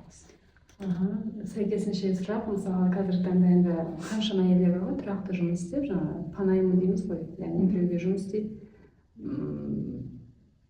Бірақ кейбір кезде бір қоғамда біреуге жұмыс істегенді бір кемсітетін сияқтымыз, енді ол да дұрыс емес шығар. Бірақ жаңағы жалданып жұмыс істейтін әйелдерді мысалы өзі кәсіпкерлікпен айналысуға шақырар ма едіңіз барлығын дерлік? Мен әрқашан айтып жүремін бәріне. Мен сол қателігім шығар деп өзім кейде үйге барып ойланамын. Неге айттым, неге мен секреттер айттым деген сияқты ойланамын. Бізде жұмыста қыздар болды, бірақ случай ғана болды. Кәдімгі үйреніп, өз үйімнен ашамын деп менімен ұрысып, кәдімгі келіп, ренжісіп, сыртынан декорларды үйреніп, начинкаларымыздың рецептерін алып кеткен бір ситуация болды. Мен одан үлкен сабақ алдым, бірақ кейін ойладым, оның бәрі Алла тағала қаншалықты берем десе де сіздікінен айырмайды. Мысалға, ол неше жерден көшірді менен, басқа да неме, білмеймін, өзі біледі қалай не істесе де, бірақ бәрібір ол кісіге берілген несібесі бар, маған берілген несібем бар, ол бәрібір Алла тағаладан ешкім айыра алмайды оны. Сондықтан да ол мен үйрене ма, үйренбей ма, және мен кейде айтамын көп нелерімді. Жұмыста қыздарға әңгімелесіп айтамын, бірақ кейде ойлаймын, осы айтқан дұрыс па деп. Бірақ мен әрқашанда немеспін, қарсы емеспін. Мен жансая оқу орталығы, оңалту орталығына барып мастер-класстар өттім. Және де мен осы жастар орталығы мені шақырған кезде өздері бірақ қатты жасады. Мен мастер-класс өтіп, қыздарға торт үйрету деген жағынан құлшынысым 100%. Мен всегда айтып тұрамын, қыздар бірдеңке болса мастер-класс үйрете аламын сендерге. Торт жасап көрсетейін ба деп. Ондай нәрсеге жоқ емеспін, мен бармын. Мен мектепке талай бардым, мұғалімдердің өтінішімен, тәрбие завучымен. Бүкіл заттарын қасымда қызға айтамын, тез бүгін шаруаны бітір. Осылай екеуміз бірге барып келеміз, сен тамақтандырып алып келемін, екеуміз жақтан бүйтіп келеміз деймін. Жаңа жүгімді, миксерімді бәрін көтеріп жаңа жерге барам ғой. Ондайға жоқ емеспін, мен әрқашанда ашықпын. Көрсету жағынан, үйрету жағынан. Мысалы жұмыстағы қыздар кейде айтып, найымнан кетіп қалып, пастиль сататын ашсам екен деп ашса қаласың ана ашам міне ашам деп жүре бермей деймін болады ондай жағдайлар. Бірақ жаңағыдай кемсіту деген менің ойымда жоқ екен, найымдағымен найымда емеспен, кемсіту деген жоқ, бірақ 100% еркіндік бар. Мысалы кәсіпкер қыз бала мен кәсіпкер емес өзімді салыстырсам 100% араңда айырмашылық бар. Мысалы қараңыз, бәрі кәсіпкер болып кетсе, баламызды кім оқытады? Бізді кім емізеді? Деген сияқты ғой. Барлығы жер кәсіпкер болу шарт емес қой. Ол оймен қаншалықты келісесіз? Барлығы кәсіпкер болмайды, себебі закон Парето деген бар. 80-де 20 деген, ол міндетті түрде 80% найым болады, 20%. Осыны естілмеген. Ал жаңағы жеке кәсіпкерлікке кетемін деп ойлап жүрген адамдарды қолдауға дайын емессіз, иә? Дайынмын, себебі Джек Маның айтуынша 45-50-ге дейін жұмыс жасаңыз, одан кейін жастарға инвестиция қылыңыз дейді. Кішкене ақшаңды беріп, оның дамуына үлес қосасыз, және өзіңіздің пайызыңызды аласыз ғой, текке көмектеспейсіз. Осы кәсіпкерлік жолға түскен кісінің жаңағы жолының ең басында ол кісіге қандай кеңес берер едіңіз? Жаңа бір сөзіңізді айтып кетейінші. Сіз көмектесесіз ба деп жүрсіз ғой, қазір менің СММ қызым бар, жасы 20-да. 17 жасқа толар кезде бізге келді, 18 жасқа толар кезде бізге жұмысқа келді, 1-2 апта қалғанда ма. Мысалы мен сол кезде әр жерге ертіп барамын. Бейт, сөйт, андай істе, мындай істе, кеше кәсіпкерлермен таныстыруға бардым, жақсы көреді. Сондайға құлшынысы бар. Егер сондай құлшынысы бар болған адам болса, мен әрқашан көмектесуге дайын тұрамын. Және де ол қызды әрқашан қолдауға дайын тұрамын. Тәте бетінде беремін десе, ең бастысы оның көзінің жанғанын көріп тұрсыз. Және де ашыл деймін ғой. Жаңа көзің ашық болсын. Жүре бермей, көзіңді аш, жан-жағына қара, перспектива деген тола жан-жақта. Не істеп жаңа тұрмысқа шықпа деп айтамын, бірақ неге екенін білмеймін, өзім 20 жасында тұрмысқа шықтым. Бірақ әзір тұрмысқа шықпай өміріңді ойла кішкене деп қоймаймын да. Енді любой әйелдің ойы деп ойлаймын, мысалы 20 жаста шыққан әйел айтуы мүмкін, туф 20-ға дейін жүруім керек деп. 25-ге дейін. 25-те жүрген адам туф ертерек бала тууым керек. Енді бәрінде бар сияқты ондай ой. Жаңа сіз сұрақ қойдыңыз ғой. Мен айтамын, жаңағы жолға түскен адам, жолдың басында қандай кеңес бересіз? Жаңа қызыңызға дейін кәсіпкерлікті бастайын деп жатырсыз, ең жолдың басында қандай кеңес бересіз? Ол кофейня ашқысы келеді. Бірақ не ашам десе де. Не ашсам десе де, біріншіден ақшаға тірелмеу керек. Өзім ойым егер менен сұраса, біріншіден көп адамға айтсаң айтады, ақшам жоқ. Өзім дүкен ашар кезде қалтамда 80 мың теңге болған. Біз қалай білесіз, 80 мың теңгемен дүкен ашу, ол деген бір жағдай. Мебельге де жетпейді. Мебель 135 мың теңге тұрды мен алғаш ашқан кезде. Бірақ кез келген адамнан сұрасаңыз, бәрінің ойы сол ақша. Ақша жоқ деп айтады. Ең успешный бизнес 0 теңгеден басталған екен. Ең мықты бизнес солай кетеді екен, 0 теңгеден басталған. Сондықтан мен өзім ойлаймын, ақшаға тірелмеу керек. Екіншіден, қайтпау керек. Басқа вариант жоқ.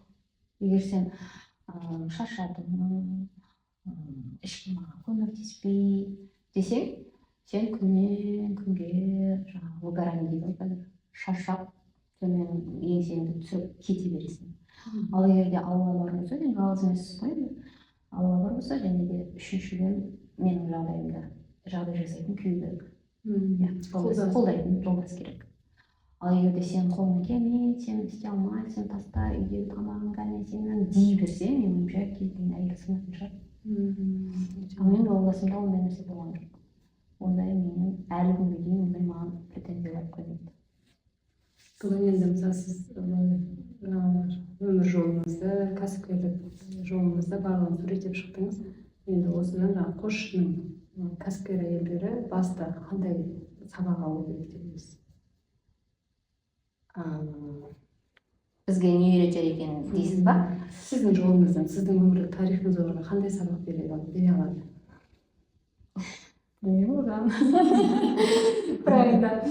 Кейбір қыздар айтады, сіз сөйлеп отқан кезде сөйлеген сөздеріңізді қарап, біраз нәрсе үйрену керек сияқты деп айтады. Правильно.